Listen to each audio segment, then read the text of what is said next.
Hello everyone and welcome back to Hitting the Field on Hitting the Field Network, and happy Halloween. All of our guests will be dressed up in costume to celebrate, except for me, because I'm always like this. As always, we've got a great show for you today, and for the first time in a while, we're not talking NFL until the rant. We'll start off talking NBA and what we've seen from the start of the season, teams that spook us a bit, and the surprises we've seen so far. Then we've got to talk about the World Series. As of right now, the Phillies and Astros are tied, and they've got a game tonight in Philadelphia. So we'll give our thoughts on what we might be seeing on this Halloween night. Finally, I'll tell you how I feel about ESPN handling a certain athlete's personal life. I'm your host, Hannah Jo Groves. Today is Monday, October 31st, and Hitting the Field starts right now.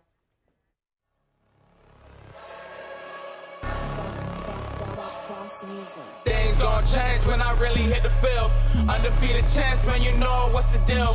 Tryna find a kid, I'm in the field doing drills. Boy, you just a sucker, you ain't never keep it real. 3 rings in my hand, I'm a warrior to the max. When I hang it up, they gon' have to give me plaques. Step up in the building and I only bring the facts. When I make a highlight, they gon' replay, run it back. Okay, always locked in, now I don't got time to lax. Saying he the best, he could take a lap. Batted 1,000 when you check the stats. Boy, is you ready? You ain't gotta ask.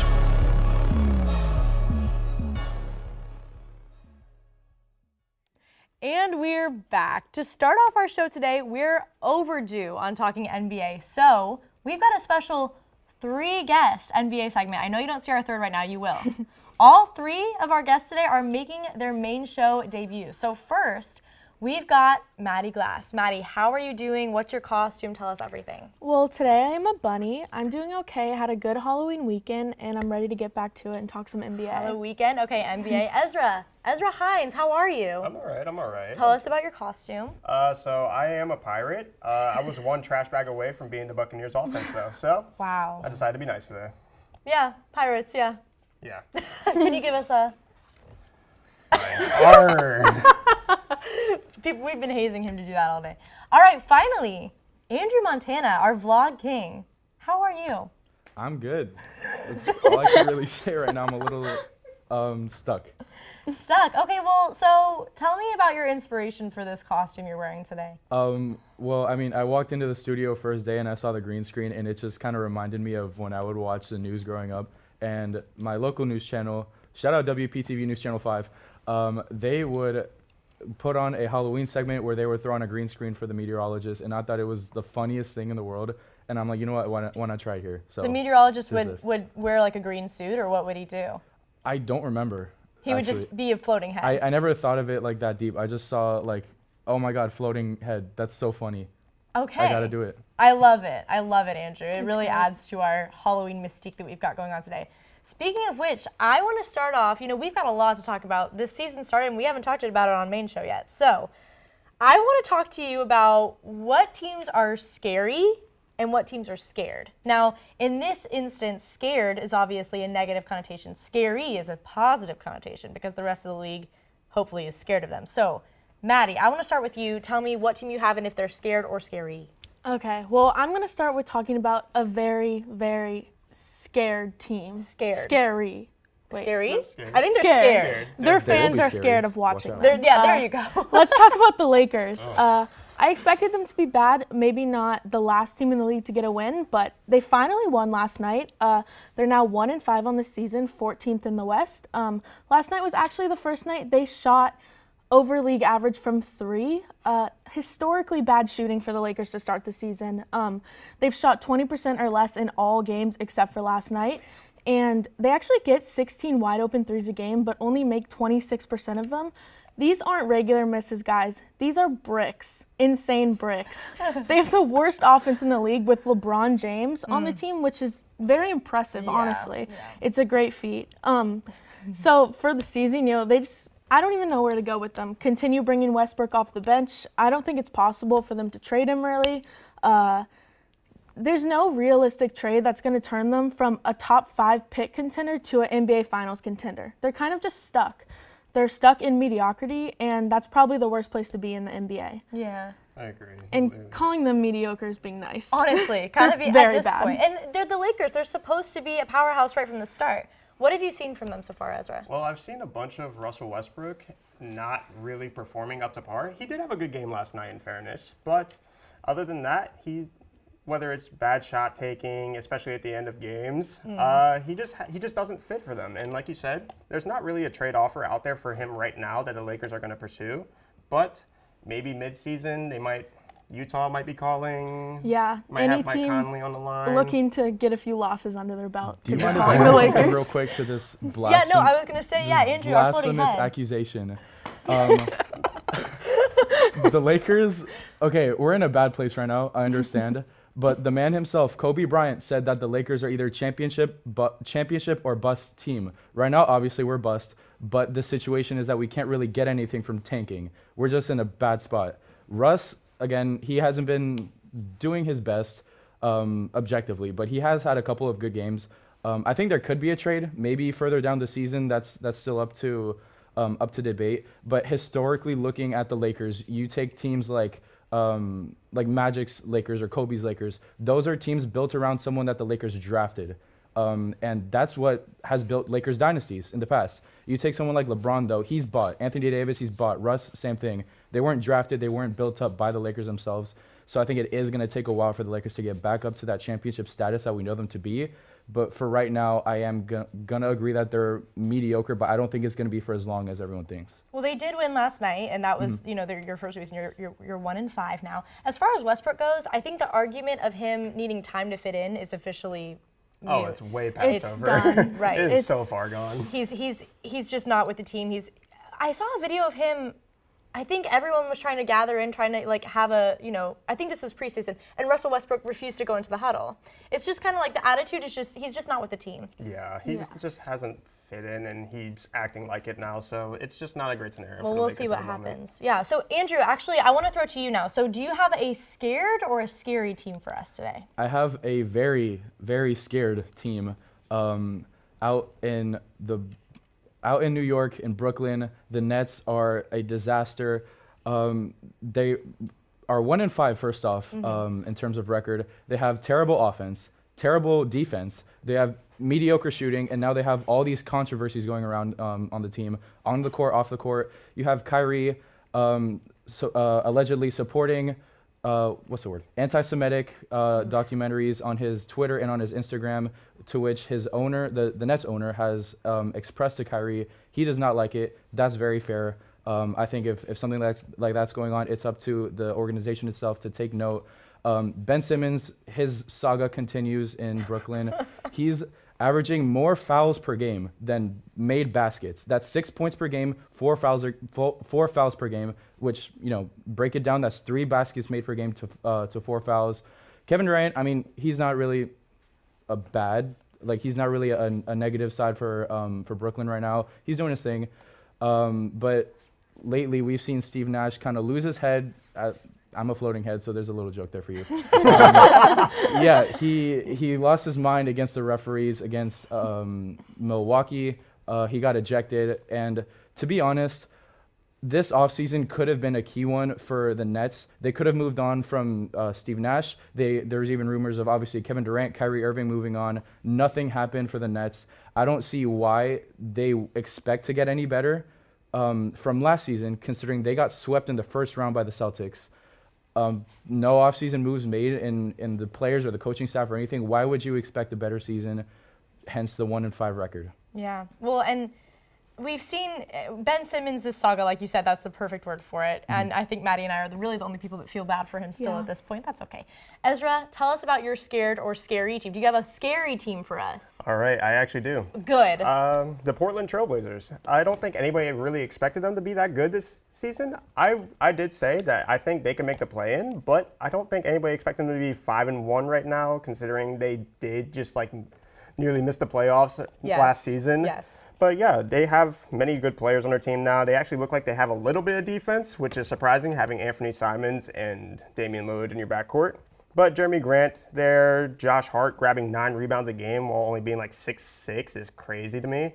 Yeah, Anthony Simons has been playing out his mind. He's had 2 7 he's had 2 games where he's hit 7 or more threes now, which is kind of insane for him. Yeah, definitely. Especially coming off a really good season he had last season. Everybody's performing so far. They've had good games against the Rockets, the Nuggets, the Suns.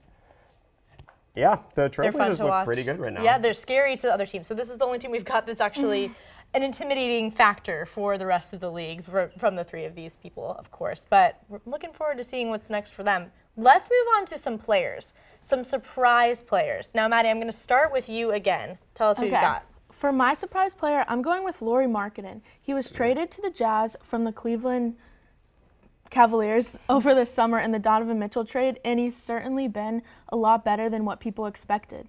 He's averaging a career high 21 points, 9 rebounds, and 3 assists, and the Jazz are actually 5-1. This is the Jazz team that traded both of their best players in the offseason. So it's really impressive what they're doing, and we'll see how long it lasts with all the really good veterans they have on their team. We might see some trades soon, but it's been really fun to watch, and I'm excited to see if Lauri Markkanen can be a most improved player candidate. All right, Andrew, we're running out of time here, so give me your surprise player. So bouncing off the Nets' terrible season came the Indiana Pacers, who took care of them in Brooklyn last night, led by none other than Benedict Mathurin. He has been going off this year, against the Nets, he dropped about 30 points, 5 rebounds, 2 assists. He's putting up about 20-ish points per game, if I'm not mistaken, with solid playmaking all around. Same thing with defense efficiency, especially. He's been a great player for Indiana and not someone you expected to be a great player. All right, Ezra, give us yours. All right, I went with Desmond Bane.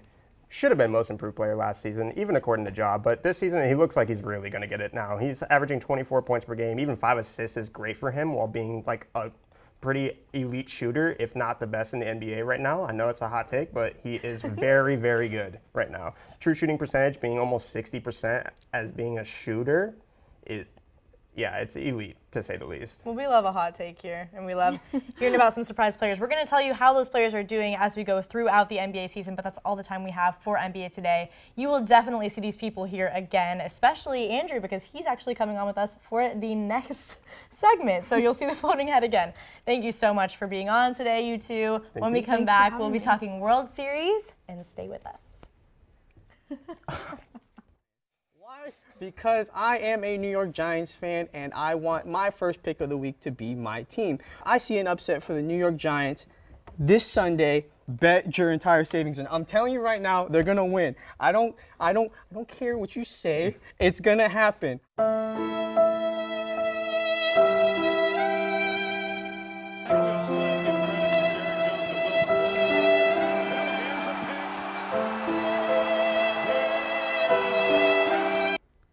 I have to go with the Raiders, I think, for this one. I don't see them losing.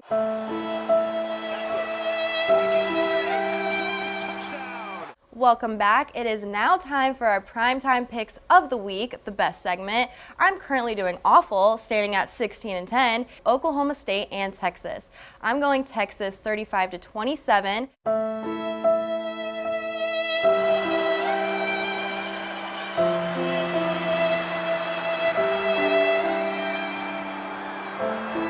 All right, Jeff, don't tell me your winner, but who is going to the Super Bowl? The New England Patriots. Oh my gosh. Oh my God. And the Tampa Bay Buccaneers. God. The Oh NFL is gonna make it happen.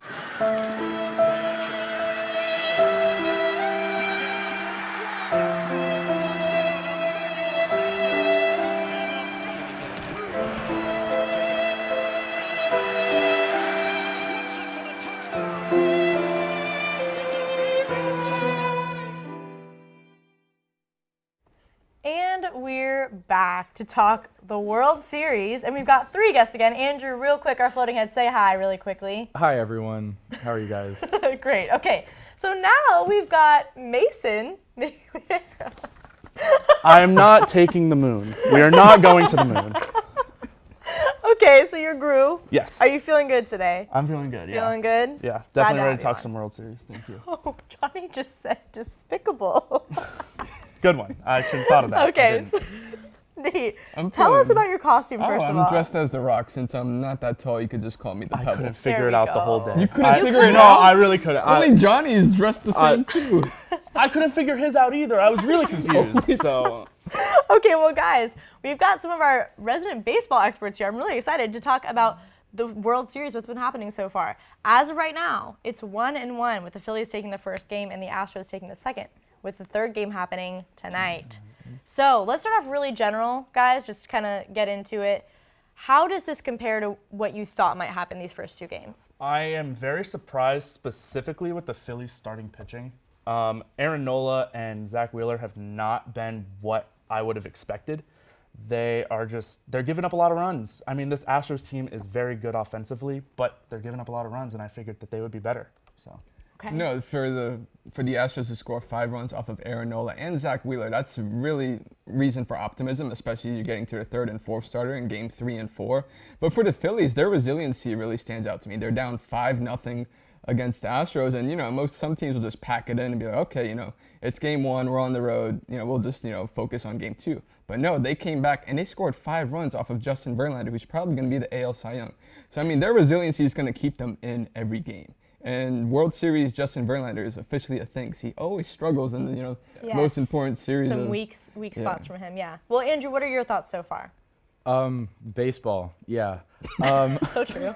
All I know is that the Astros were back to cheating, using, I don't know, a vibranium bat or something, and it's not fair for the Phillies, but I'm sorry. I don't like either team. I hate Philadelphia. I hate the cheating.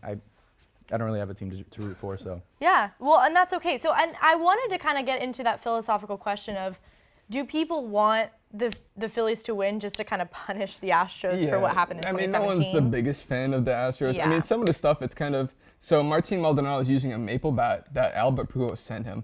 But because Albert Pujols started his career before 2011, he's still allowed to use it, but no one else is that started their career after it. So Martin Maldonado's like, hey, can you send me a bat for good luck? And Pujols did, and after game 1, they're like, hey, you can't use that. You didn't start your career before 2011. But it's mainly a safety thing. Like when a maple bat is broken, like it explodes. Like it's a safety thing. It's not like he's like Sammy Sosa with a corked bat, broken back, and you see multiple baseballs flying out. But yeah, so I mean, it wasn't so much cheating. And then Framber Valdez, him constantly seeing him touch his right hand. Yes. And like that's, it's usually when you see a player constantly touching something, cause for speculation. Wait a second. Yeah. And the Astros don't get the benefit of the doubt because of what happened in 2017. Exactly, and they have a history. So every time they slip up even a little bit, it's going to be like, oh, what's going on there? So what's your thoughts on that? Are people over? Yeah, everyone's overreacting. I think. I hope that the Astros learned from what they did many years ago. Right. But this team is legit. Like, they're good. They're not cheating. Okay. They're just flat out good. So everyone stop worrying about cheating. Well, scandals. so tell me specifically about Framber. How's he been doing so far? Oh my goodness, he is so good. He has gone up against an inspired Seattle Mariners team, making it for the first time in 21 years.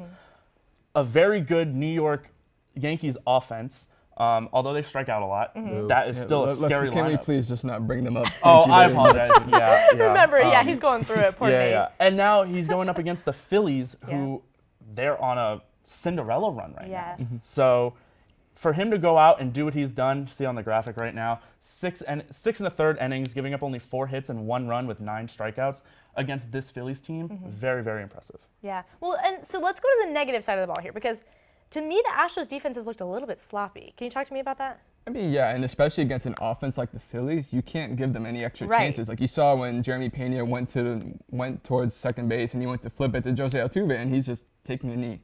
Like, not even expecting the ball to go to second base. And especially in the World Series, you can't give a team extra outs. And if they keep on doing that, it may come back to bite them and give the Phillies more life.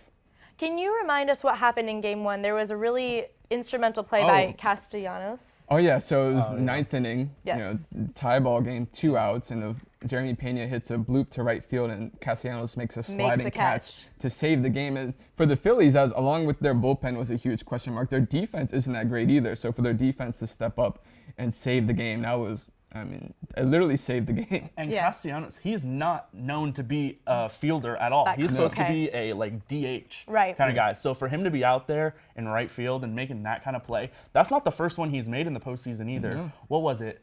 Was it in the NLCS, It might have been. where he made a spectacular catch and everyone was Just freaking out of over it. nowhere. Yeah, I just love that. super shocking. I love Yeah, that. the way the Phillies are put together, it's like a bunch of sluggers who are just going to outscore you. And so for their defense to come up in that situation, I mean, you need your defense. You're not going to win in the World Series without it. Do you want to tell me about Alex Bregman here? Sorry, we've got his graphic up. So we Oh, wanna... I mean, he's been very super. He doesn't get much of the fanfare. You talk about Jeremy Pena, Jordan Alvarez, but he's been a steady presence that's really kept the offense going. I like to think of it as he's like their secret weapon. They don't. When you think about the Astros, you think Jose Altuve. Yes. You think That's my first name. Jordan Alvarez. Jeremy and then Pena. Jeremy Pena, and then you think about their pitching. Right. But there's this guy Alex Bregman. He's a stud, and he has been there for so many years. So that's just their secret weapon, honestly, in my opinion. Yeah. Well, so let's talk about the future here for a second. Andrew, they've got a game tonight in Philly. Now, after this win from the Astros, what is the morale going to be like for the Phillies to be back in Philly? I mean, honestly, first off, no idea, because again, no idea about baseball. But I'm just gonna assume that Phillies is gonna have to, look past the mindset of, oh, they could be cheating, they couldn't be, because again, that's kind of the elephant in the room in terms of going against a team like Houston. But they just need to play their hearts out. They need to show that whether or not the opponent is taking certain things to their advantage, they will beat them. I think, again, I don't like Philly, but I think this is their game to win, per se. I mean, I don't really see any reason why not. It's just a matter of how hard they decide to play against Houston. I mean, it's going to be a raucous crowd in Philly. That's just, I mean, that's in their nature. Philadelphia, yeah. And they're going to need that because, I mean, Noah Syndergaard, Ranger Suarez, it's going to be, I mean, they're going to have to score some runs. Well, talk about the pitching depth here. How is this going to be helpful for them? Well, they're going to need some innings out of Noah Syndergaard because their bullpen has been surprisingly pitching really well. But, I mean, even then, if you're going to your bullpen in like the third or fourth inning, it's not going to matter. Right. You're burning through arms. So they really need to get some length out of Syndergaard and Suarez in games 3 and 4 because we saw if Aaron Nola and Zach Wheeler, even their best pitchers might not be able to hold their own against the Astros offense. Against the Astros offense. Let's talk one more aspect about the Astros. Dusty Baker. Mm-hmm. How has he been managing the game? Is he part of why people might want the Astros to come out with the win? I definitely believe that he is going to be part of the reason why people are like, oh, I want the Astros to win. Because Dusty Baker has been in the league for so many years, and he has yet to win a World Series. He's taken multiple teams to the World Series. I think he's taken the Giants in 2002. I think he took... And he took the Astros last season. He took the Astros last season. So, yeah, I think that Dusty Baker is going to be a very big reason as to why people are like, yeah, I think the Astros should win because he deserves it. He deserves it. That's what I've been hearing. Yeah. And do you agree with that Oh, I sentiment? totally agree. I mean, he's been coaching in the game forever, and to not win a World Series, that's the icing on the cake for him. And so if he can find a way to lead the Astros to a World Series, that's going to be huge. One thing, though, he did leave Verlander in the game a little bit too long, and the Astros have a great bullpen. So, I mean, he has the luxury of, okay, if things are getting a little dicey, let me just go to my bullpen now. I think if he avoids doing that again, that's going to be very helpful in getting his first ring. What do you think about that, Verlander? Yeah, no. Personally, I had a bet going on, but we don't need to talk about that. I had Verlander under hits, blah, blah, blah, whatever. I was mad that he was still in the game for personal reasons, but as for the game itself, he should have taken Verlander out in that fourth inning where he gave up those runs. Okay. In my opinion. Yeah. But Well, so let's move to some predictions, guys. Let's make it fun. Andrew, tell me who's going to win and how many games it's going to take. Houston. Shot in the Andrew, dark. I don't know. Andrew. I first off, I hate Philly. Like Why do in you hate- several different Wait, sports. can we get philosophical? Why do you hate Philly? First off, I don't like their fan base. I'm sorry. Joel Embiid, again, Wow. as you guys might clearly see, basketball is my main thing. So the first image I get of Philadelphia is Joel Embiid. The biggest flopper, the biggest baby. Is like you went to a hospital, grabbed a newborn, and expanded it. Like that's how I see Okay, him. but that could be any team, Andrew. Okay, but like regardless, like it's just something about the fan base. It's so Okay, annoying. that's like, fair. they don't succeed, and it's like, just be quiet, please. Thank you. Okay, so you have Houston taking it. How many games is it going to take? 11. Okay, wait. Houston and 6. I'll go and 6. Houston Houston and and six. okay, yeah, I'll go Houston Same? and 6. Yeah. Guys, I don't like the not. I know your man's is a Philly fan, but we're here to tell. I'll go opposite. I would like to see the Phillies win. They're from the NL East. I always have to give a little support to that. And I think that Bryce Harper is going to have that Derek Jeter Mr. There we go. November There we go. moment. He has not had that yet this World Series. And tonight it's Halloween. Yes. The game, who knows? It could go a Goes to little extra longer, innings, goes you to know? midnight. you know. Midnight. Goes into my birthday. Yeah. Oh, there. Tomorrow? Yeah, my birthday's tomorrow. You It's heard it gonna here happen. first. And you want the Phillies, right? Oh, I'd love to see the Phillies win because Rob Thompson used to coach for the Boo-hoo. for the Yankees. But honestly, like I don't have a dog in the fight. All right. Well, if you want to hear what I think, I want the Phillies. There you go. That's all the time we have for now to talk World Series. We'll give you our reactions as it continues, guys. Thank you so much, the three of you, for being on with me today. Truly an honor to be with you. When we come back, I'll tell you what I think about ESPN airing out Tom Brady's personal life. We'll be right back. To HTF Hot Takes, I'm Johnny Jackson. We've got Emily Aaron to my right and Maluka Costa to my left. Hello and welcome to our segment of Hot Ones. I'm here with Noah Kemper and Grant Wheeler. Yep, I knew that. Grant Wheeler. Listen, I'm a Bulls fan, but I just can't ever argue against LeBron. I watched him my whole life. I've been going back and forth with this debate for a long time. It's got to be Michael Jordan. Whatever she wanted. I would wake up in a maid costume for Doja Cat. Brutal. Jeffrey Laux, no question. Richie, I would give it to Richie. It is not Richie. It is not Richie. No, it's Jeff. Richie's pronouns are he, they, because he cannot be him. What? Oh, where's that? I'm gonna have to also agree and say Jeff. He always is spiffy. It might be Cameron. Cameron's had some good fits. Out of the women, Norelli always dresses really, really cute. Oh, brother. That went so awful. It's basketball. College football, I think, is the best sport to watch.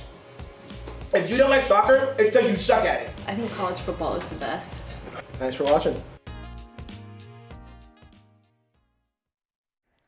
Welcome back. Now comes the rant part of our show, and today I'm talking about how ESPN was kind of acting like Entertainment Tonight on Friday morning. Now, I, like a lot of us here at HTFN, have the ESPN app downloaded on my phone, and it's awesome. It tells me all the important sports news I need to know. Sometimes it advises some fantasy moves I need to make, even though I always still lose. It tells me who's injured, who's back, trades being made, all that stuff that I like to know. But along with all these notifications, I got one on Friday that caught my eye. The exact notification said, Brady announces divorce. Buccaneers QB Tom Brady and wife Giselle have finalized their divorce after 13 years of marriage. And when you click on this notification, the article it leads you to is just an Instagram post from Tom Brady that asks for respect and privacy during this time. So yeah, that's kind of ironic. But why did ESPN put this out? You might think, well, he's the GOAT. He's famous because of football, which is a sport. But other publications no doubt will pick this up and the public will know. But why does it have to be ESPN? Something my friend and host of Nighttime here on HTFN said that it really stuck with me. It's Camden. He said, if this exact situation was happening with any defensive lineman, and nobody would care, nobody would know. This is just because it's Tom Brady. And I feel for him. This is such a deeply personal matter being aired out for the whole world. And not just on the gossip news outlets or social media, but ESPN. I know this goes into a deeper conversation about what ESPN should and shouldn't be reporting on. And to be honest, I might be wrong. And this could be completely in the realm of what's completely okay for them to put out. But the human side of me sees the human side of Tom Brady. Everyone knows what's going on. Everyone. He's under speculation in both his personal life and his work life, and everyone's got an opinion. I just wish that Tom Brady could actually get the privacy and respect he asks for instead of being treated like a character in a movie. Yeah, he's the man in the arena, but he's also just a man. That's our Halloween show for you today. Everyone, please be safe tonight and have a great time. We'll be back next week with more Hitting the Field. Thanks for watching, and on behalf of myself and all of us here at HTFN, have a great week. Peace.